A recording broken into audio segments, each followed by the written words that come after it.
عموما مدى أهمية هذه المشاركة كيف تنعكس يعني على الوضع الرياضي في السعودية ولنادي الهلال، وكذلك العوائد المالية الضخمة نسبيا بحسب ما يعني قرأنا واطلعنا.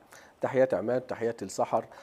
طبعا نادي الهلال نجح في التأهل لدور ال 16 في هذه البطولة، وهو الفريق العربي الوحيد كما تعلم الذي نجح في هذه المهمة. الهلال حتى الآن نجح في جمع 21 مليون دولار من مشاركته في هذه البطولة. الفوز في هذه المباراة يرفع هذه العوائد 13 مليون 125 ألف دولار إضافية، أي أن الرقم ربما تتحدث عن قرابة 35 مليون دولار حال الوصول لدور الثمانية. الهلال قدم مردود طيب للغاية في المباريات التي خاضها، لم يخسر أي مباراة حتى الآن، ويؤدي بشكل جيد جدا في ظل نجاحه في التعاقد مع مدرب كبير هو سيموني إنزاجي، رغم النقص في بعض العناصر والغيابات أقربها سيكون في مباراة الفجر مع غياب سالم الدوسري اللاعب الأهم والذي كان أفضل لاعب في مباراة الفريق أمام باتشوكا المكسيكي